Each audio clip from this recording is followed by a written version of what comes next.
Você sabia que na China existe mais de um gênero de fantasia? Nem todos eles têm seres fantásticos ou pessoas que voam. Hoje eu vou te explicar os 3 principais gêneros. Fica aqui nesse vídeo e chá comigo!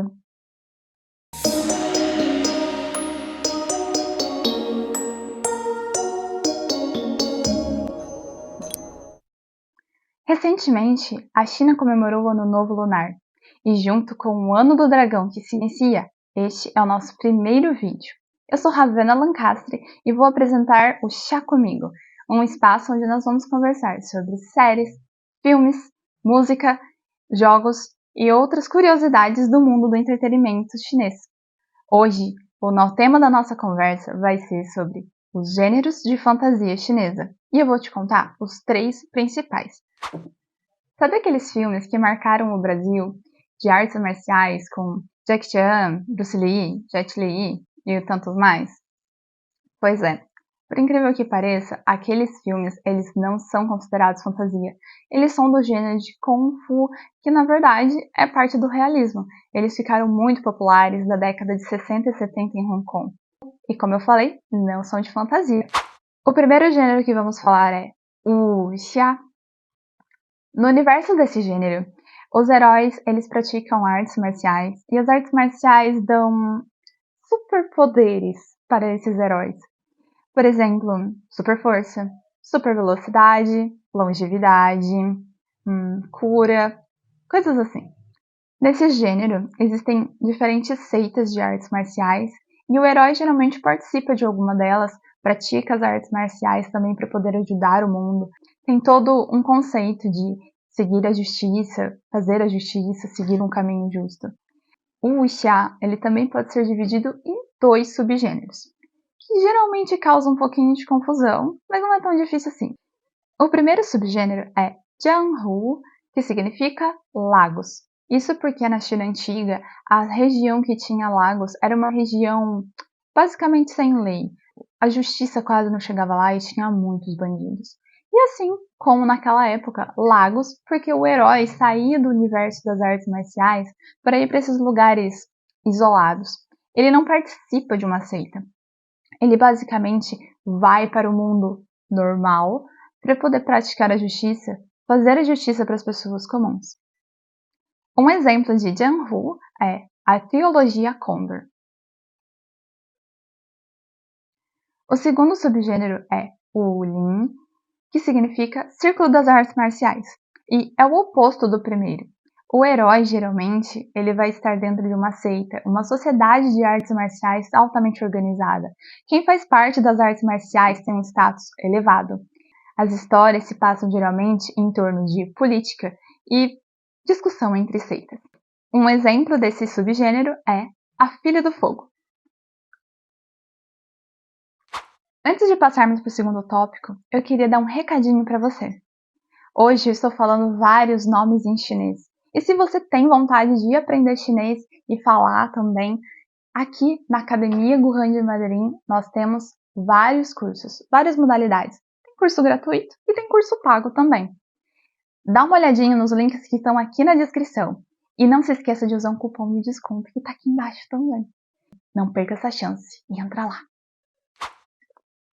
O segundo gênero é Xianxia, que significa herói imortal.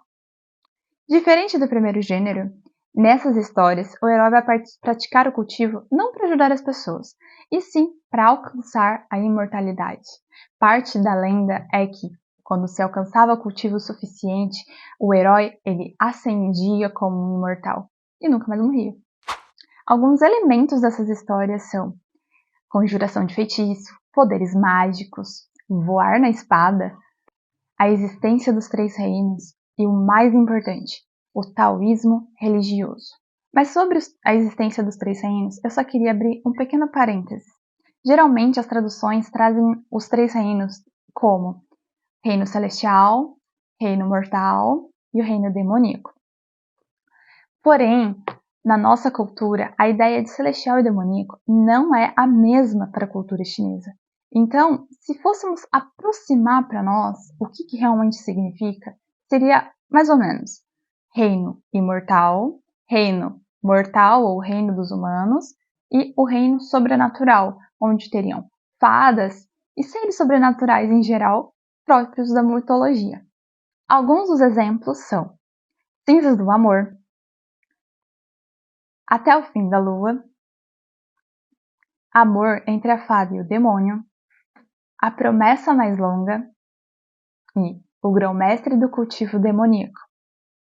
Mas esse último pode gerar um pouquinho de controvérsia. As pessoas tendem a achar que ele é um wuxia, mas ele não é.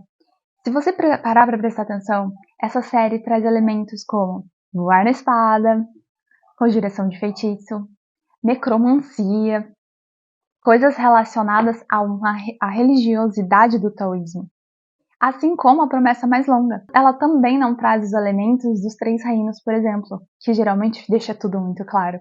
Lá é apenas a história de um sacerdote isolado numa montanha, mas em determinado momento ele precisa abandonar o sacerdócio para poder ir para o mundo mortal. E como punição, ele é despojado de todos os seus poderes mágicos. Isso são elementos do Xianxia. E por fim, o terceiro gênero é o Xuanhuan, que significa fantasia estrangeira. Esse gênero é relativamente novo, começou a ficar um pouquinho mais popular depois da década de 90, especialmente em quadrinhos. E agora está se popularizando mais, especialmente em animações e também em algumas séries. No geral, como diz o próprio nome, nessas histórias existem elementos que são muito fora da cultura chinesa. E por isso são elementos estrangeiros, como por exemplo, vampiros, lobisomens, enfim.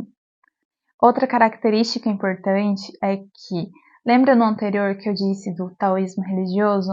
Pois é, esse aqui não tem. O taoísmo é basicamente inexistente. Tudo nesse universo vai ser de acordo com a vontade de cada autor, e não tem uma regra fixa.